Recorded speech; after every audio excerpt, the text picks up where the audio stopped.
Muy buenos días, hermanos. Nos alegra muchísimo estar aquí nuevamente para continuar nuestro estudio de Apocalipsis. Y hoy, en esta mañana, esperamos estudiar 2 versículos y de esa manera terminar el mensaje a la iglesia de Esmirna. Hemos procurado durante esta serie de las 7 iglesias realizar 3 prédicas con relación al mensaje de cada una de las iglesias. Y en esta mañana nos corresponde el mensaje de cierre para la iglesia de Esmirna, Apocalipsis 2, versículo 10 y versículo 11. Y dice el texto de la siguiente manera: no temas en nada lo que vas a padecer. He aquí el diablo echará a algunos de vosotros en la cárcel para que seáis probados y tendréis tribulación por 10 días. Sé fiel hasta la muerte y yo te daré la corona de la vida. El que tiene oído, oiga lo que el Espíritu dice a las iglesias. El que venciere no sufrirá daño de la segunda muerte. Nosotros hemos tenido la oportunidad en 2 domingos de estudiar sobre el mensaje a la iglesia de Esmirna. Estuvimos mirando y hemos comprendido, gracias a Dios, que el mensaje a cada una de las iglesias no es un mensaje, aunque es un mensaje individual, realmente es un mensaje para toda la iglesia del Señor Jesucristo de todos los tiempos, y que muestra una realidad por la cual la iglesia cristiana debe pasar o debe enfrentar. En este caso, la realidad que nos muestra la iglesia de Esmirna es la realidad del sufrimiento, la realidad de la tribulación, una realidad de fuerte amenaza por parte de los romanos o del imperio romano, pero también ese imperio romano está aliado con algunos judíos que se dicen ser y no son, y que están causando gran amenaza o gran aflicción a los creyentes en la iglesia de Esmirna. En el mensaje de la iglesia de Esmirna estuvimos viendo en el domingo pasado y también hoy continuamos hablando de la gran oposición que los creyentes están recibiendo por parte de Satanás. Es interesante porque en lo que llevamos de este libro de Apocalipsis, esta es la primera oportunidad que se va a hacer mención a Satanás o al diablo, el acusador o el calumniador o el adversario. Y es muy importante porque muchos de nosotros cuando estudiamos el libro de Apocalipsis estamos o tenemos en mente el dragón y el falso profeta y las bestias, y casi que pensamos que el libro de Apocalipsis es una apología sobre Satanás, o es una apología sobre el atentado o la opresión que ejerce Satanás sobre la iglesia. Pero llevamos ya 25 domingos y no habíamos mencionado a Satanás solo hasta hoy, porque la Biblia lo menciona, en el orden lógico del desarrollo del libro de Apocalipsis. Entonces lo que vamos a ver en este capítulo, en esta semana hoy, es cómo Satanás ejerce fuerte presión y fuerte oposición contra la iglesia de Jesucristo, generando aflicción, tribulación, angustia y blasfemia, a tal punto que los hermanos estén en serias situaciones de temor y posiblemente de amenaza y no sabiendo qué hacer. Y el Señor les da un mensaje de esperanza. De los 7 mensajes a las iglesias, el mensaje de Esmirna y la iglesia de Filadelfia son los únicos que no reciben reproche de parte del Señor. Estamos hoy terminando este mensaje y no recibe reproche, más bien recibe aliento en medio de la persecución. Nosotros hemos estudiado por la Biblia y también hemos escuchado y leído en la historia que hubo un periodo de la iglesia después de Jesucristo que se llamó el periodo de la iglesia perseguida, que fue un periodo muy amplio. Se cree que fueron unos 250 años en este periodo de la iglesia perseguida. Y en ese periodo hubo muchísimas torturas contra los creyentes. Se cree que por lo menos 6 millones de creyentes fueron torturados durante ese periodo de 250 años. Eso es muchísima población. Fueron torturados de muchas maneras. Una de las formas clásicas de tortura era echados a fosos de leones para que los devoraran vivos en anfiteatros donde habían grandes espectadores aplaudiendo y pues ovacionando la quema de cristianos. Otra forma común que se usó en esa época para torturar a los creyentes fue poniéndoles aceite y quemándolos vivos, o prendiendo hogueras y quemándolos vivos, o descuartizándolos. Muchísimos creyentes fueron torturados. Recordemos que aquí mismo en Esmirna, uno de los ancianos de la iglesia fue torturado cruelmente, y dice la historia que fue el 12º mártir de Esmirna, que fue Policarpo, un anciano fiel, temeroso de Dios. Y también la Biblia nos va a hablar de otro que fue de Pérgamo, que fue también torturado cruelmente. Entonces muchísimas personas fueron martirizadas, encarceladas, echadas a los leones, quemadas vivas, porque los romanos y los judíos se habían aliado para perseguir a los cristianos. Pero detrás de los romanos y de los judíos, ¿quién está? Satanás, el adversario, el calumniador de los creyentes, el opositor de los creyentes. Pero en medio de ese plan de Satanás para pretender destruir a los creyentes, pues en primer lugar sabemos que Satanás no puede actuar si Dios no le da la oportunidad de actuar. Es decir, no es un agente libre que actúa con autonomía contra los creyentes, sino que más bien es un instrumento en las manos de Dios para cumplir un propósito. Y en segundo lugar, en el mensaje de Esmirna vamos a ver cómo el Señor consuela, anima y fortalece a los creyentes en medio de la persecución. Nosotros en medio de semejante persecución, como la que estaban viviendo los creyentes de Esmirna, esperaríamos que Dios les dijera, la persecución se va a terminar. El mensaje es, no más persecución, o no más oposición, pero no ese es el mensaje que ellos reciben. El mensaje que ellos reciben es, la persecución va a seguir, pero en medio de la persecución, ustedes recibirán la corona de la vida. Y el título que yo le he puesto a la enseñanza de hoy es, yo te daré la corona, versículo 11 y versículo 9 que estamos estudiando. Yo te daré la corona. Mateo 24 dice, porque se levantarán falsos cristos y falsos profetas y harán grandes señales y prodigios, de tal manera que engañarán, si fuese posible, aún a los escogidos. Y también en Hechos 20, 29 al 31 dice, porque yo sé de que después de mi partida entrarán en medio de vosotros lobos rapaces, que no perdonarán al rebaño, y de vosotros mismos se levantarán hombres que hablen cosas perversas para arrastrar tras sí a los discípulos. Por tanto, velad, acordándoos que por 3 años, de noche y de día no he cesado de amonestar con lágrimas a cada uno. Y luego en Job, capítulo 1, versículo 25, dice el escritor, desnudo salí del vientre de mi madre y desnudo volveré allá, Jehová dio y Jehová quitó, sea el nombre de Jehová bendito. Queridos hermanos, lo que queremos meditar en esta mañana tiene que ver con un momento de muchísima aflicción para los creyentes, de muchísima persecución de diversa índole, de diversos frentes, probablemente de algunos temores naturales que surgieron en los creyentes frente a la persecución y cómo el Señor da respuesta a ese momento de aflicción. Yo te daré la corona. Y vamos a hablar básicamente de 3 áreas o de 3 aspectos o de 3 realidades por los cuales los creyentes pueden recibir la corona de parte de Dios. Son muchos los creyentes que están persiguiendo o anhelando grandes premios que honren su fidelidad o su victoria o su perseverancia. Cuando nosotros vamos a leer estos textos y los vamos a analizar un poco en detalle, nos vamos a dar cuenta que el premio al vencedor realmente no es el premio para los creyentes. Que cuando el texto bíblico habla del premio para el vencedor, el único vencedor por excelencia se llama Jesucristo. Y más bien es un reconocimiento a la victoria de Cristo y a la victoria que Él ha operado en cada uno de los creyentes, que Él ha sostenido por gracia y los ha hecho perseverar hasta el final. Es probable que nosotros antes de conocer o de estudiar la Biblia de esta manera, estábamos pensando, ¿cuántas coronas voy a recibir? Inclusive algunos ya tienen un listado, ¿cierto? Que pueden por lo menos recibir 5 coronas. Y que hay 5 coronas que Dios ofrece a su pueblo y que probablemente yo las pueda recibir todas, ¿sí? Que probablemente en el día de la premiación o en el día del triunfo final de Cristo, Él me va a entregar 5 coronas y yo las podré ostentar. Y si alguien solo recibe una, ¿yo qué voy a pensar sobre el que recibe una? Que yo tuve mayor mérito, ¿cierto? Porque yo recibí más que otro.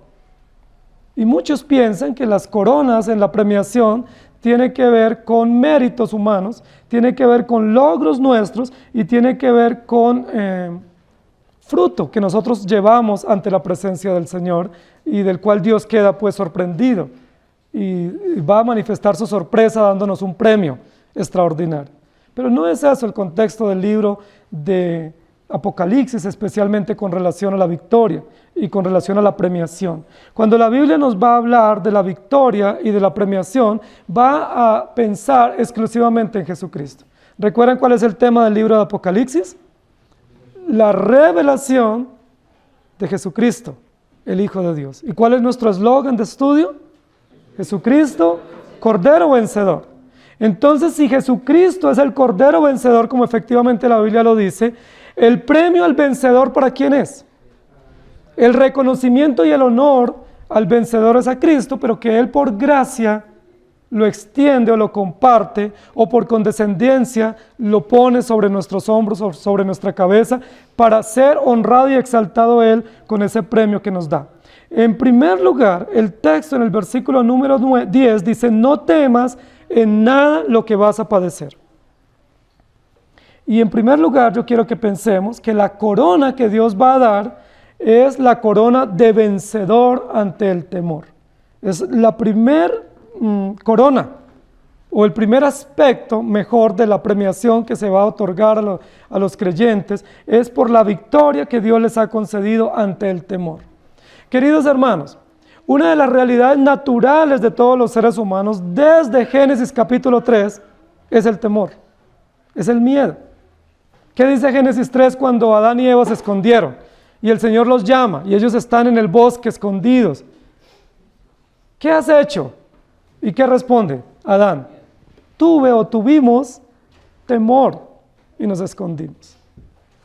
Esa es una realidad nefasta como consecuencia del pecado. El temor no es connatural al diseño nuestro, como creados a imagen y semejanza de Dios. El temor, es propio del pecado. Es propio de la condición caída. Es propio de la perversión y de la enemistad del hombre contra Dios. Tuvimos miedo y nos escondimos. ¿Han tenido ustedes miedo? A partir de Génesis 3, todos los seres humanos, absolutamente todos, enfrentamos temor. Por diversas circunstancias. Por circunstancias de la vida diaria, por circunstancias emocionales, por situaciones sobre el futuro, por nuestra trascendencia, temor a la muerte, pero no hay una persona que no tenga y que no enfrente la realidad del temor. El texto aquí nos está diciendo: no temas en nada lo que vas a padecer. Ahora, siendo que el temor es una realidad propia de todos los seres humanos, aún de los regenerados, lo que la Biblia nos está diciendo es que el Evangelio, por la gracia del Señor Jesucristo, nos da victoria sobre nuestros temores paralizantes.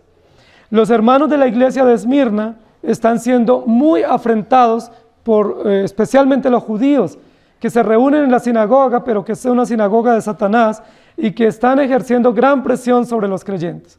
Hay tres tipos de presiones que están ejerciendo los falsos judíos, que dicen ser creyentes, pero no lo son, contra los creyentes, especialmente contra los de Esmirna.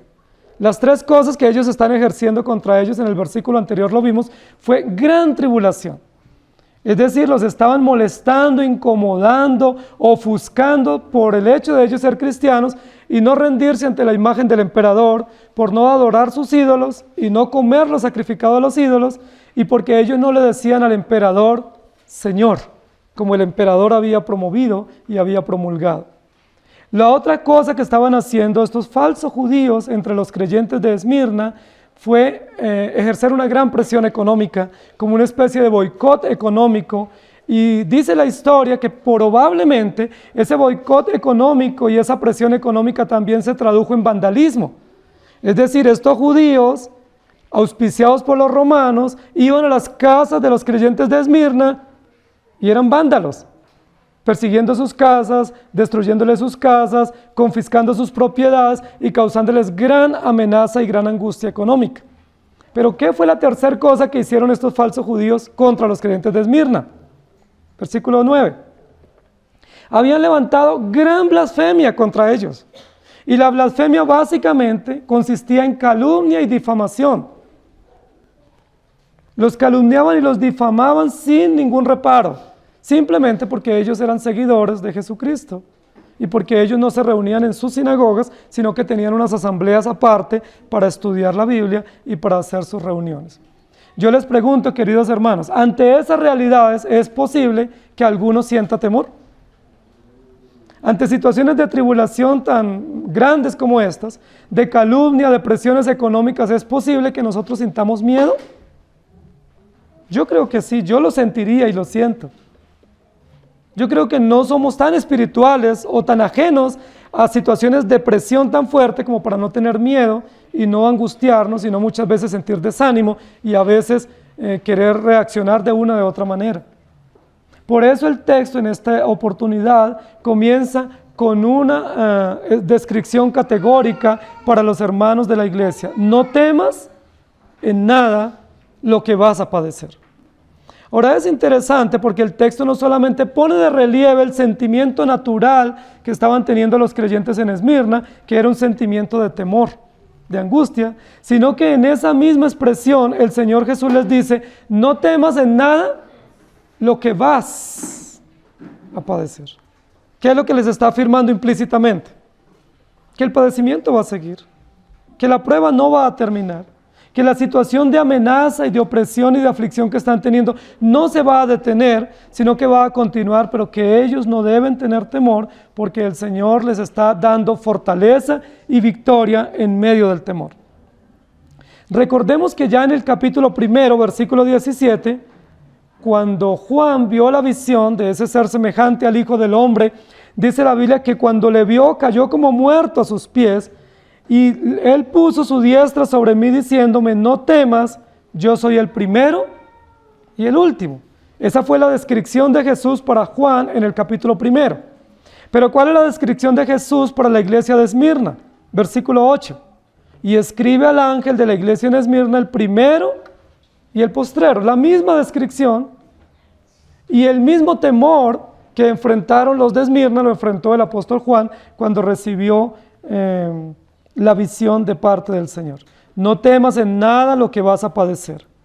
He aquí, el diablo echará a algunos de vosotros en la cárcel para que seáis probados y tendréis tribulación por 10 días. Queridos hermanos, es muy extraordinario cómo el Señor nos consuela y nos sustenta. Nosotros esperaríamos probablemente que el Señor nos sustente diciéndonos, no temas, se acabó la aflicción. No temas, la prueba terminó. Fue hasta hoy solamente. Eso esperaríamos nosotros y eso nos traería mucho consuelo y alegría. Eso nos traería esperanza. Pero el Señor nunca nos responde de esa manera. Él nos dice, no temas porque la prueba continúa. No temas porque las aflicciones y las persecuciones y las angustias continúan. ¿Eso les da esperanza a ustedes o les aflige? Si alguien le dice a usted, no se preocupe que esa enfermedad le va a durar 10 años, ¿cómo se siente usted? No se preocupe que ese dolor que usted tiene probablemente lo va a tener por varias semanas. No nos gusta eso. Si vamos al médico y el médico nos examina y le dice, no se preocupe, no es grave, pero prepárese para vivir con eso toda la vida. Nosotros nos sentimos muy desanimados, supremamente decepcionados y probablemente buscamos otro concepto médico. Porque ese no nos gusta, no nos favorece. Porque nosotros queremos que nos digan, no te afanes, todo se solucionó o todo terminó. Pero no es así como el Señor obra su palabra y su propósito en el corazón de su pueblo. No temas porque la prueba continúa. Y es interesante porque no solo les dice que la prueba continúa, sino que les va a dar una enseñanza extraordinaria a los hermanos de Esmirna, y es decirles quién es el que está a la cabeza de esta situación. Es muy probable que los hermanos de Esmirna se estaban indisponiendo terriblemente contra los falsos judíos. Y otros estarían indisponiendo contra los jefes del imperio romano, contra el emperador y contra los emisarios del imperio ahí en la ciudad. Porque nosotros tendemos a ser así. Cuando alguien nos molesta la vida o sentimos que nos la incomoda, nosotros ¿con quién nos indisponemos? Con esa persona. Porque nosotros decimos, esa persona me está incomodando, o me está molestando, o me está causando dolor o aflicción. Sin embargo, ¿qué es lo que le dice el Señor a los creyentes y también a nosotros hoy? No temas, porque ¿quién está a la cabeza de esta persecución? El diablo. El diablo. ¿Y saben qué significa diablo? Adversario. Enemigo. ¿Sí? El opositor. El antagónico de Dios es el que está a la cabeza de esta persecución. Es decir, no se molesten contra los judíos, que les están causando molestias. No se incomoden contra los romanos, sino sepan que quien está liderando esta acechanza contra la iglesia, esta oposición fuerte, es el diablo. Y todavía tiene permiso para hacer más. ¿Qué va a hacer de ahora en adelante? Echará a algunos de ustedes que me están escuchando a la cárcel. Uno diría, valiente consuelo ese. ¿Sí? ¿Cómo voy a ser consolado y animado sabiendo que quien está en la cabeza no son los judíos, sino que es una fuerza poderosa, enemiga del Evangelio, enemiga del pueblo de Dios, y que todavía tiene el permiso de echar a algunos de nosotros en la cárcel? Es extraordinario el Evangelio, porque el Evangelio en primer lugar para la iglesia de Esmirna les dice: yo soy el primero y el postrero, que tengo control soberano sobre todas las circunstancias, y yo soy el que estuvo muerto y vivió. Es decir, yo soy el que enfrentó sufrimiento y persecución, el que tuve que ir a la cruz para perdonar sus pecados. La razón de la fe de ustedes obedece al sufrimiento y a mi exposición de la vida en la cruz, pero yo pude vencer la muerte y resucité y vivo por siempre. Yo soy el que estoy en medio de ustedes, no teman lo que van a padecer. Siendo que el fundamento para no temer es Cristo, por supuesto que la realidad y la circunstancia adversa de que el diablo eche a algunos de los hermanos en la cárcel, pues ya es secundario. Tenemos dos circunstancias aquí que podemos poner en equilibrio o ponerlas al frente para analizarlo. Primero es el ejemplo, el testimonio, el modelo de Jesucristo, el Cordero vencedor. Primero y postrero, que estuvo muerto y vivió. Y segundo es que Satanás echará a algunos a la cárcel. ¿Cuál de las dos verdades es más poderosa y eterna y contundente? ¿Cuál verdad nos llena de más esperanza y de consuelo? ¿Las circunstancias o las verdades eternas del Evangelio? No temas en nada lo que vas a padecer. Porque aunque sigues padeciendo fuerte persecución, yo soy el primero y el último, el que estuvo muerto y vivió. Es decir, la razón de ser de ustedes no es el sufrimiento que Satanás les pueda causar. La razón de ser de ustedes es Jesucristo, que vivió, murió y resucitó. Y luego continúa diciendo: los pondrá en la cárcel para que seáis probados y tendréis persecución. Hermanos, esta promesa y esta explicación o esta definición de la promesa de Dios y de las circunstancias que ellos van a vivir solamente pueden llegar al corazón de un regenerado. Porque un hombre no regenerado no puede entender esto. ¿Cómo así que yo pensé que Dios estaba solamente a favor de su pueblo, pero no que iba a permitir este tipo de probaciones o de aflicciones? Y este texto nos muestra una y otra vez, como muchos textos de Apocalipsis, que el plan de Dios no es prosperarnos económicamente. Por lo menos no es el plan general. Lo puede hacer de manera individual. Pero que el plan general de Dios no es prosperarnos económicamente, cero pruebas, cero aflicción, cero dolor y solo bienestar. Que es lo que muchos promueven, usando la escritura y tergiversando textos. Que el plan de Dios es pare de sufrir. Pero aquí nos dice todo lo contrario. De seguro que ese eslogan no salió de este texto. Porque este texto es: seréis atribulados. Y seréis probados. Y seréis puestos en la cárcel. Queridos hermanos, la cárcel en ese momento y posiblemente también en nuestros días era uno de los peores castigos que existía para un ciudadano. Porque no solamente se le incomodaba con presión del gobierno, no solo se le ejercía presión económica y vandalismo público, no solo se levantaban injurias y calumnias contra ellos, sino que faltaba algo más. ¿Qué faltaba? Que los privaran de la libertad, que los pusieran en la cárcel y que fueran atribulados. Ahora, todo eso es supremamente interesante para ver cómo Dios está permitiendo situaciones difíciles para que los creyentes sean probados, pero luego les dice: tendréis tribulación por 10 días. Hay varias formas de entender este ejemplo de los 10 días. Es la primera oportunidad en el libro de Apocalipsis que aparece una mención de tiempo para explicar una circunstancia que la iglesia tiene que pasar. Y esta expresión de tiempo tiene que ver con 10 días. Es decir, es un tiempo que no sabemos si es corto o largo. Lo cierto es que es un tiempo definido por Dios. ¿Quién conoce cuál es el tiempo de la prueba nuestra? El Señor. No es un tiempo indefinido para nosotros. Puede que para nosotros sea largo, puede que para nosotros sea muy desgastante y devastador la prueba o la aflicción o la circunstancia, pero en el corazón y en el plan de Dios es un tiempo definido. ¿Cuánto es ese tiempo? 10 días. ¿A cuánto equivale? No sabemos. Es el periodo de la prueba, es el periodo que Dios ha estipulado. Obviamente, 10 días no es igual a 10 años. Es decir, es muy fuerte la persecución, es muy grave, es muy terrible. Satanás está a la cabeza de perseguir a los creyentes, pero Dios le ha dado permiso.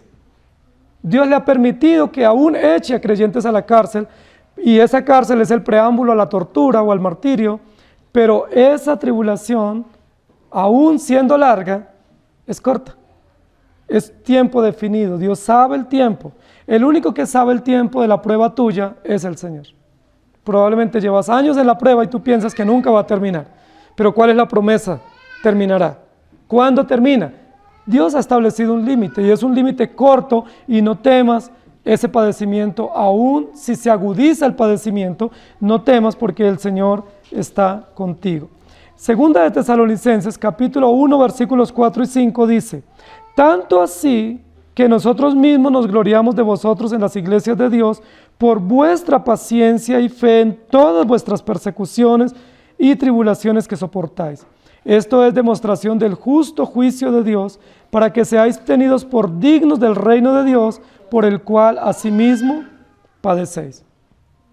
En Ezequiel capítulo 4, versículo 6 dice: cumplidos estos, te acostarás sobre tu lado derecho segunda vez, y llevarás la maldad de la casa de Judá 40 días, día por año te lo he dado. Y luego en Números 14:34 dice: conforme al número de los días, de los 40 días en que reconociste la tierra, llevaréis vuestras iniquidades 40 años, un día por cada día, y conoceréis mi castigo. ¿Conoce Dios el tiempo de la prueba? Sí. ¿Por qué lo conoce? Porque Él es el primero y el último, y porque Él conoce todas las cosas, y porque Él ha determinado un límite para todas las cosas y circunstancias que Él soberanamente ha provisto. En Juan capítulo 15, versículo 18 al 20 dice: si el mundo os odia, sabed que a mí me ha odiado antes que a vosotros. Si fuerais del mundo, el mundo amaría lo suyo, pero porque no sois del mundo, antes yo os elegí del mundo. Por eso el mundo os odia. Acordaos de la palabra que os he dicho: el siervo no es mayor que su Señor. Si a mí me han perseguido, también a vosotros os perseguirán. Si han guardado mi palabra, también guardarán la vuestra. Y en el libro de Santiago, capítulo 1, versículo 2 al 4 y versículo 12, dice: hermanos míos, gozaos profundamente cuando os halléis en diversas pruebas, sabiendo que la prueba de vuestra fe produce paciencia. Pero tenga la paciencia su obra completa, para que seáis perfectos y cabales, sin que os falte cosa alguna. Bienaventurado el hombre que soporta la tentación, porque cuando haya resistido a la prueba, recibirá la corona de vida que Dios ha prometido a los que le aman. Yo te daré la corona, dice el texto bíblico, y en primer lugar hemos dicho que esa corona viene para aquellos que Dios, por su infinita gracia, les permite vencer el temor. Nosotros no lo podemos vencer por nuestros propios medios, pero Dios, por su palabra y por su espíritu, nos sustenta y nos permite vencer el temor y ser fortalecidos en todas las circunstancias que enfrentamos en la vida. En segundo lugar, el texto continúa diciendo: sé fiel hasta la muerte, y yo te daré la corona de la vida. Sé fiel hasta la muerte es un encargo, es un mandato imperante para los creyentes en ese momento. Es decir, la tribulación no va a terminar, va a continuar por un tiempo más. Hay un tiempo límite para la tribulación. En esa tribulación serán probados, serán angustiados, serán perseguidos y puestos muchos de ustedes en la cárcel. Es probable que los que iban a estar en la cárcel iban a ser los líderes, los ancianos de la iglesia. Es lo más probable, porque fue una de las formas como se ejerció la persecución, y es también como la Biblia dice, ¿cierto? Dice: si atacan al pastor, dispersan el rebaño, y es una de las formas como Satanás ataca a la iglesia. Pero no tengan temor, pero luego les dice: sé fiel hasta la muerte. Miren lo siguiente, lo interesante de cómo continúa el texto. En primer lugar dice: la tribulación continúa y muchos van a ir a la cárcel. ¿Y qué sigue diciendo? Sé fiel hasta la muerte. ¿Qué es lo que les está anticipando el Señor Jesús a la iglesia? Que lo más probable es que los que van a ir a la cárcel van a morir en la cárcel. o van a morir producto de la tortura y del martirio que ejercen estos perseguidores del Evangelio contra los creyentes. Sé fiel hasta la muerte. Ahí no les está diciendo simplemente que ellos se mantengan fiel todos los días de su peregrinación, sino que les está diciendo que lo más probable es que por esa situación de opresión ellos van a ser torturados y serán llevados a la hoguera o llevados al foso de los leones. Sé fiel hasta la muerte y yo te daré la corona de la vida. Y ese es otro aspecto importante del premio o de la honra que Dios nos muestra a través de Jesucristo, la fidelidad. En el ejercicio que hicimos con los niños, ellos estaban enseñándonos que una de las maneras como Dios honra a los creyentes es a través de la fidelidad, la corona por ser fieles. Y el texto lo está diciendo acá. Pero nosotros sabemos que ninguno de nosotros es fiel. ¿Cómo se describe Jesucristo en el primer capítulo? El fiel, el amén, el que dice y así es, el que se compromete y cumple. He aquí el fiel y verdadero. Ya Jesucristo se describió a sí mismo como el fiel, es decir, como aquel que tiene ese atributo en su esencia, en su condición de ser Dios, de fidelidad, de cumplimiento y de veracidad. Entonces, en este sentido, cuando nos dice el texto, sé fiel hasta la muerte, lo que nosotros podemos concluir tácitamente es que ningún creyente puede ser fiel hasta la muerte, y mucho menos en situaciones de opresión. Si nosotros aún sin opresión somos infieles, aún sin haber angustia nosotros somos infieles, ¿qué tal en situaciones de persecución? ¿Qué es lo que está diciendo aquí? Está hablando de la perseverancia de los santos, está hablando de la vida cristiana firme y conforme al corazón de Dios, pero lo que nos está enseñando aquí es que quien ejerce o quien aplica la fidelidad en el creyente se llama Jesucristo. Es decir, usted y yo no somos fieles, usted y yo somos infieles. Lo dice en 2 de Timoteo, si nosotros somos infieles, Dios permanece fiel. Yo no tengo ninguna garantía de llegar al último día de mi vida siendo fiel, ni hoy, ni ningún día de mi vida. No tengo ninguna seguridad ni ninguna garantía. Yo no soy fiel. Creo que ustedes tampoco lo son. La Biblia lo dice, no somos fieles. Entonces, ¿qué garantía tenemos de poder llegar al día de nuestra muerte siendo fieles? ¿Tenemos alguna garantía propia? No la tenemos, hermano. No dice esfuérzate a ser fiel, y aún si nos esforzáramos no lo logramos, porque no hay un día que seamos fieles. Entonces, ¿qué es lo que está diciendo acá? El Señor, que es el primero y el último, el que estuvo vivo y murió y resucitó, Él es el fiel. Y como Él es el fiel y sostiene la iglesia, Él nos llevará a ser fieles hasta el último día de nuestra vida. Y eso es una garantía extraordinaria. Y es una garantía de promesa escatológica preciosa para los creyentes. Dios es fiel y el fiel vive en nosotros. Y como Él vive en nosotros, nos llevará con fidelidad a estar fieles hasta el último día de nuestra vida. Si ustedes o yo morimos hoy, siendo regenerados, ¿podemos ir al cielo? Cuando los libros se abran y nos pregunte el Señor, ¿fuiste fiel? Pues nosotros no. Pero Jesucristo, nuestro mediador y nuestro redentor, Cordero vencedor, Él es fiel y Él habita en su pueblo y esa es la garantía de recibir la corona al premio de la fidelidad. Queridos hermanos, el premio a la fidelidad no es a la fidelidad nuestra, es el premio en reconocimiento a la fidelidad de Dios. Cuando el Señor ponga la corona de fidelidad a los creyentes, no podremos sacar pecho. Probablemente tendremos que hacer como Apocalipsis más adelante lo va a describir, que ni siquiera la corona va a ser puesta en nuestra cabeza, inmediatamente tendremos que despojarnos de ella y entregarla y decir, Señor, no me pertenece. O sea, no fui fiel, no la merezco. ¿Y qué tenemos que hacer? Como dice el capítulo 4 y capítulo 5 de Apocalipsis, y decían, solo tú eres digno, porque tú fuiste inmolado y ofrecer las coronas delante del Señor. Cuando recibamos la corona, ninguno podremos decir, mire, la mía tenía más perlas que la tuya, o la mía me luce más que la tuya, o yo sí que me la tenía merecida. tenemos que decir, no me la merezco, Señor, esta es tuya, y más bien ofrecerla a la victoria de Cristo y a la fidelidad de Cristo por su iglesia. Ningún creyente en Esmirna ni en ninguna parte del mundo puede mantenerse fiel ni siquiera un día de su vida, y mucho menos en opresión. Pero Dios es fiel. Y Dios, que es fiel, aplica su fidelidad a nosotros los creyentes, aún hasta el momento de mayor persecución. ¿Se acuerdan de Antipas? Antipas fue torturado en la puerta, posiblemente saliendo del culto, o en el momento de la prédica. Fue torturado, fue muerto, pero la Biblia lo pone como ejemplo de ser un testigo o un mártir fiel. Policarpo también, la historia lo registra diciendo que fue fiel y que dijo, no podré negar a mi Señor. ¿Cómo negar a aquel que me salvó y me perdonó si Él no me ha hecho nada malo?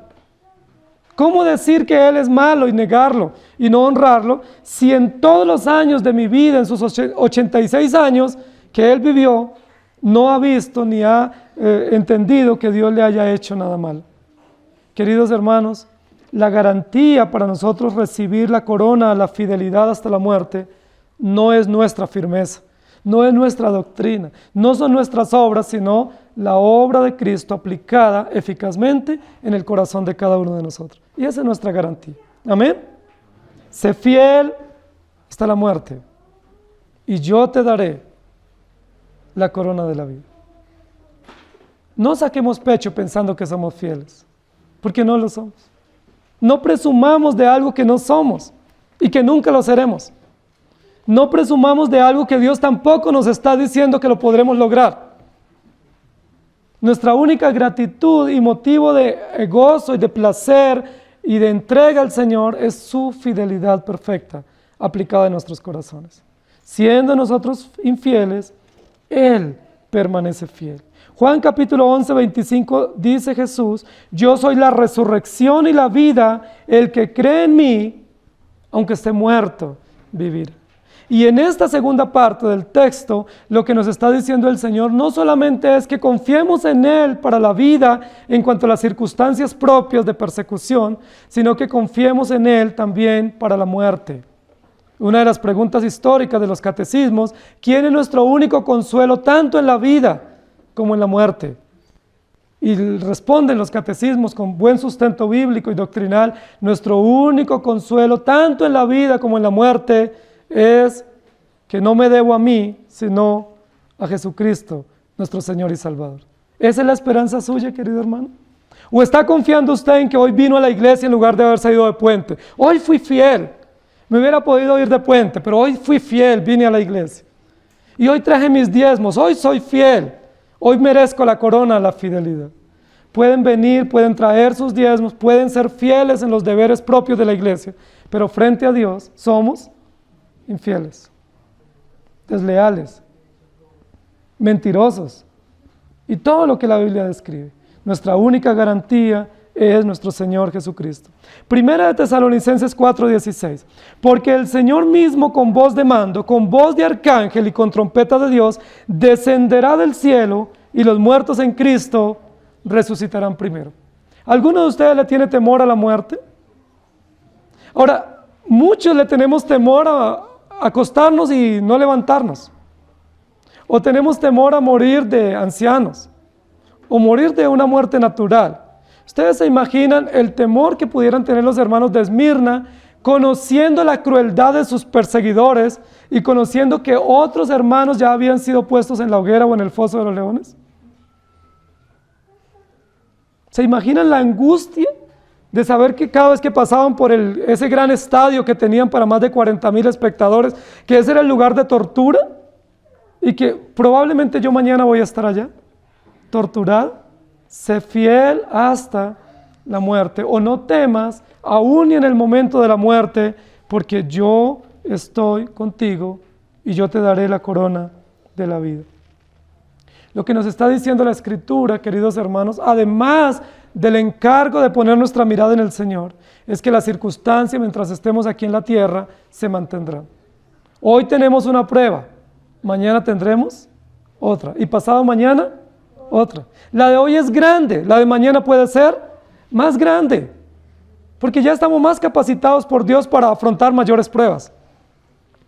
Probablemente la del próximo año será terriblemente más grande, pero el Señor está con nosotros, no temas y sé fiel hasta la muerte. Apocalipsis 1:5.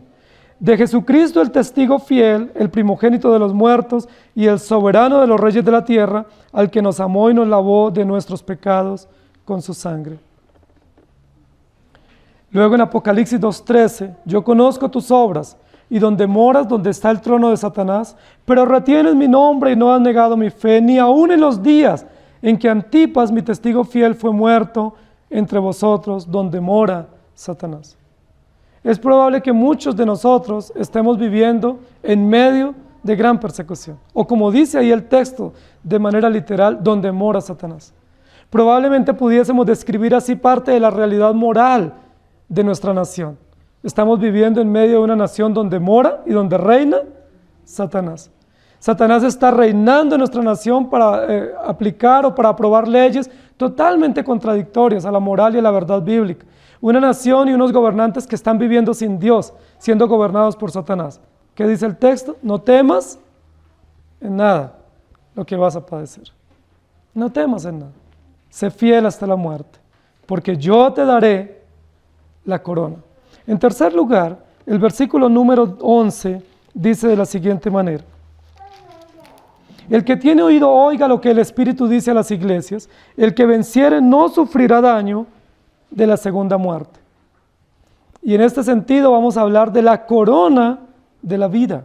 Hemos hablado de tres aspectos o tres categorías, por decirlo de alguna manera, de ese momento glorioso de la victoria final del creyente. Primero, la victoria de Cristo, que venció la muerte.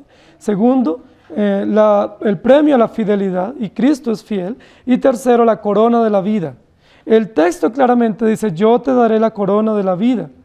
Y continúa diciendo: el que tiene oído, oiga, porque a él que venciere no sufrirá daño de la segunda muerte. Queridos hermanos, continúa el texto de manera implícita hablando de sufrimiento.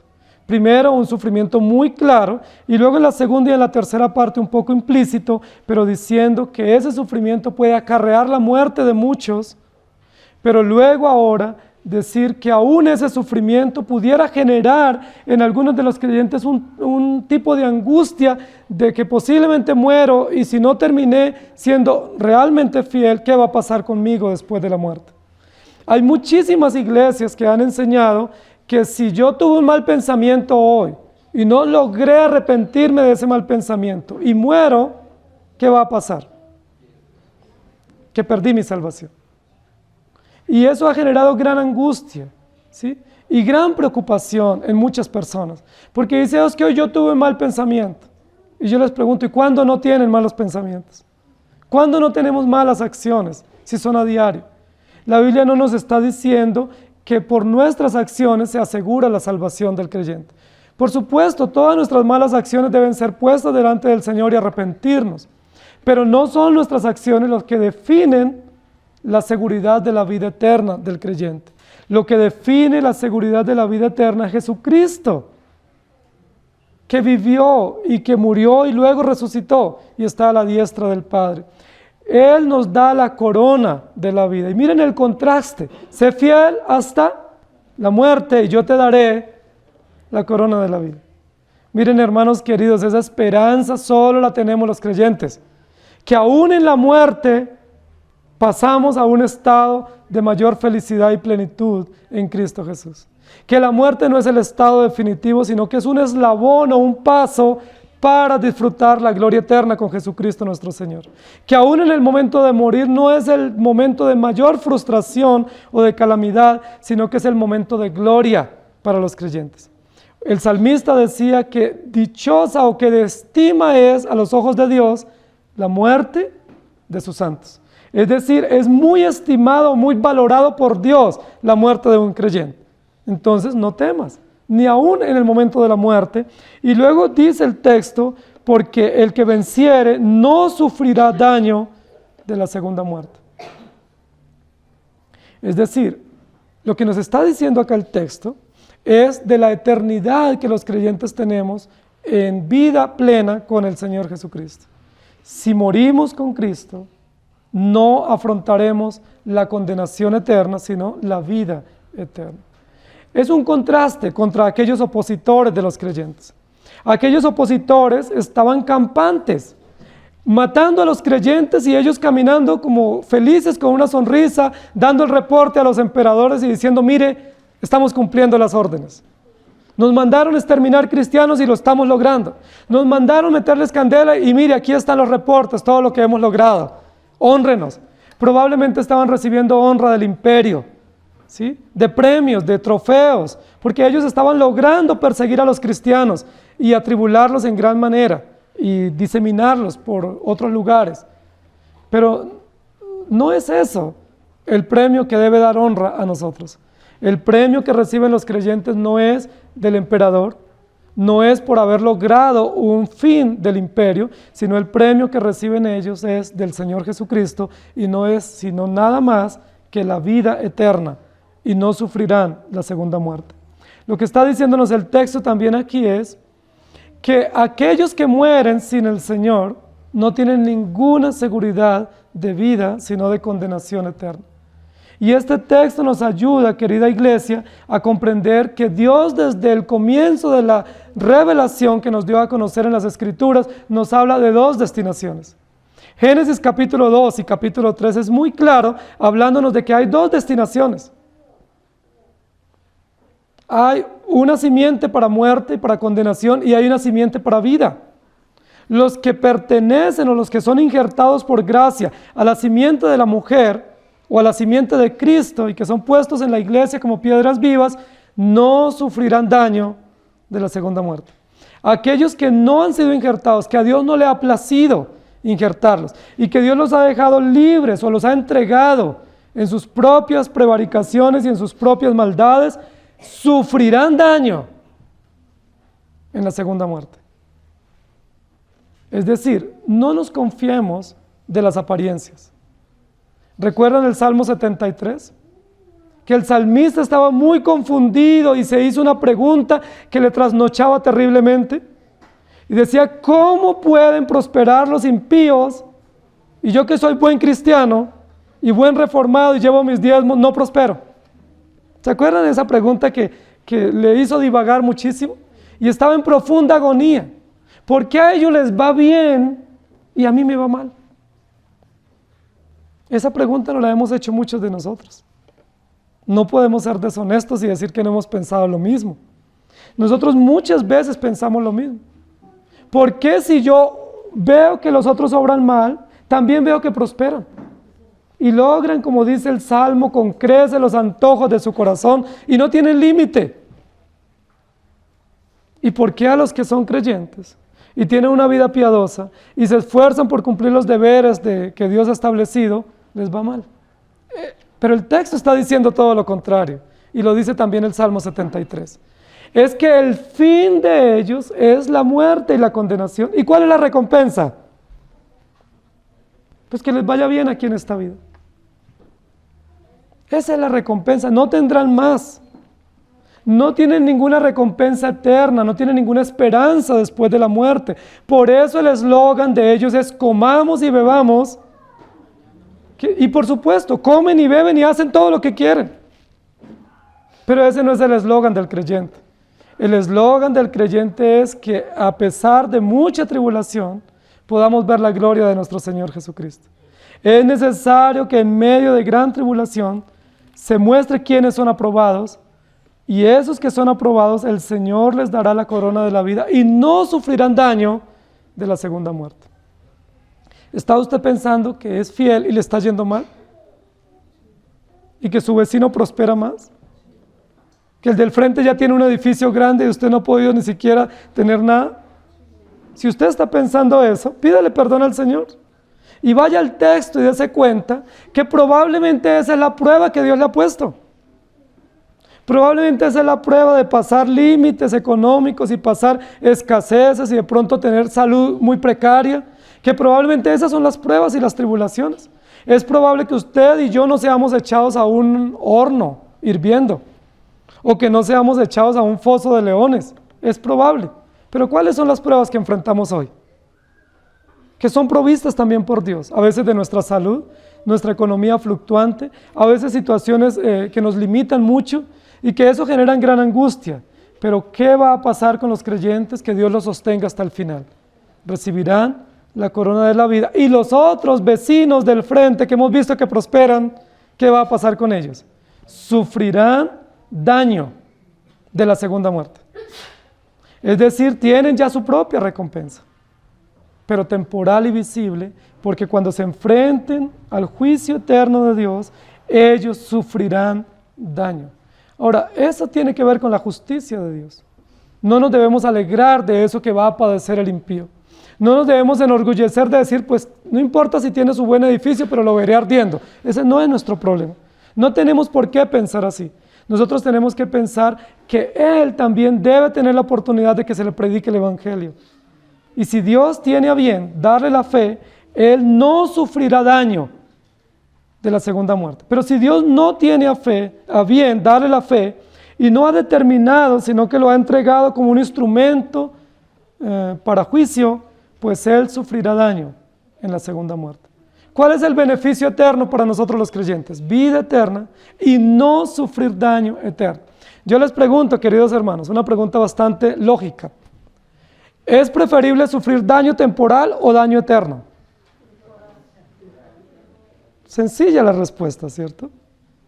¿Por qué a veces pretendemos tener más bien las cosas de este mundo y no sufrir daño temporal? Si nosotros sabemos por lógica y por sentido que es mucho mejor no sufrir daño temporal y no eterno, ¿por qué nuestro gran afán por no sufrir daños temporales? ¿Se dan cuenta de lo que les estoy preguntando?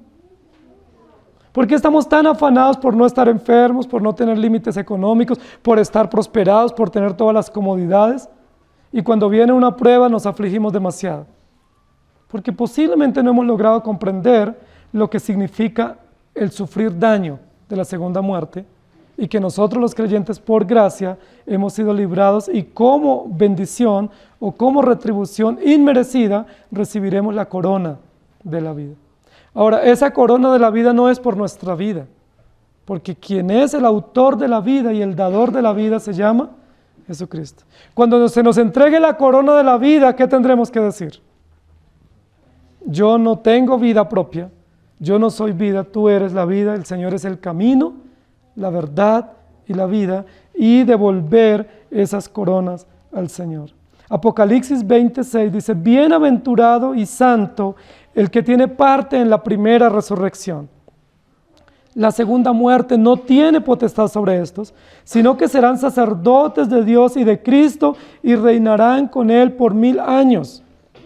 Y luego en Apocalipsis 21:8, para ver el contraste, pero los cobardes e incrédulos, los abominables y homicidas, los fornicarios y hechiceros, los idólatras y todos los mentirosos tendrán su parte en el lago que arde con fuego y azufre, que es la muerte segunda.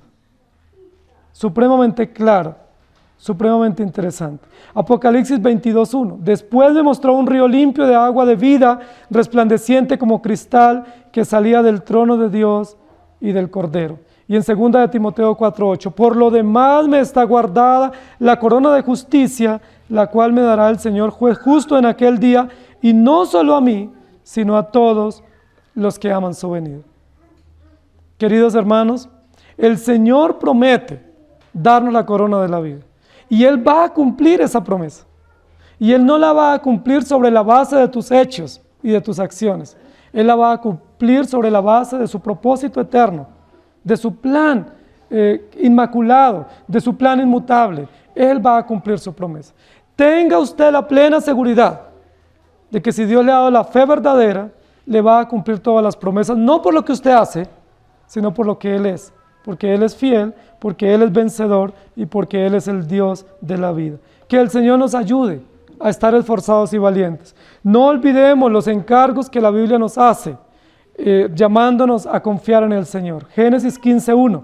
Después de estas cosas vino la palabra de Jehová a Abraham en visión diciendo, no temas, Abraham, yo soy tu escudo y tu recompensa será muy grande. Y luego en Josué 1:8, mira que te mando que te esfuerces y seas valiente, no temas ni desmayes, porque Jehová tu Dios estará contigo donde quiera que vaya. Sé fiel hasta la muerte. ¿Lo puedes hacer tú? No. ¿Qué necesitamos? Confiar en el Señor. Inclinemos nuestro rostro. Señor, gracias por esas promesas que nos das en tu palabra, que son ciertas, son verídicas y que serán aplicadas y cumplidas en el corazón de tus hijos. Señor, pero nos recuerdas una y otra vez que en absoluto podemos confiar en nosotros mismos, que no hay victoria propia, que no hay fidelidad propia y que no hay vida propia. Que todas esas recompensas que recibiremos no hacen honor a nuestra fidelidad ni a nuestra perseverancia, sino que más bien serán motivo de adoración a ti, porque solo tú eres victorioso, solo tú eres fiel y solo tú eres vida y vida para siempre. Señor, nos podemos imaginar en ese momento cuando tú de manera maravillosa te acerques a nosotros y se escuche una voz poderosa diciendo: bien, buen siervo y fiel, entra al gozo de tu Señor. Pero nosotros sabemos que no somos ni buenos siervos ni fieles siervos, pero tú eres bueno y tú eres fiel, y es sobre la obra perfecta de Jesucristo que tenemos garantía y tenemos seguridad. Gracias porque como personas, como creyentes y como iglesia, nuestra seguridad se puede fundamentar únicamente en tu palabra. Yo soy tan infiel y tan malo como todos mis hermanos que me están escuchando hoy. Pero tú eres bueno y tú eres fiel y tú eres victorioso. Y tú que eres así y que no cambias, nos darás la corona de la vida. Señor, cuando parece ser que es el momento más glorioso para nosotros, también es un momento humillante para reconocer que no es por nuestro mérito y que no nos pertenece lo que vamos a recibir, sino que eso es tuyo también, porque todo es tuyo y no hay nada que hayamos recibido ni que podamos recibir que no provenga de ti. Gracias por tu palabra, gracias por animarnos en las dificultades. Y nos animas diciendo que probablemente vendrán otras, pero tú estás con nosotros. Tú eres nuestra fortaleza, nuestro escudo y nuestro galardón. A mis hermanos y hermanas que están pasando por serias tribulaciones, que probablemente les causan gran desánimo y aflicción, consuélales con tu palabra, precioso Señor. Pon tu palabra en sus corazones y en sus mentes, para que ellos vivan por ti y para ti. Para que no miren las circunstancias como definitivas, sino que te miren a ti. Para que no nos humillemos y nos rindamos ante las circunstancias probatorias, sino que nos rindamos a ti en gratitud y en adoración. Y para que hagamos como el salmista, levantemos nuestros ojos al cielo y digamos: mi socorro viene de Jehová, que hizo los cielos y la tierra. Gracias por sustentarnos y por aplicar tu palabra en nuestros corazones. En el nombre del Señor Jesús. Amén. Que el Señor les bendiga, hermanos.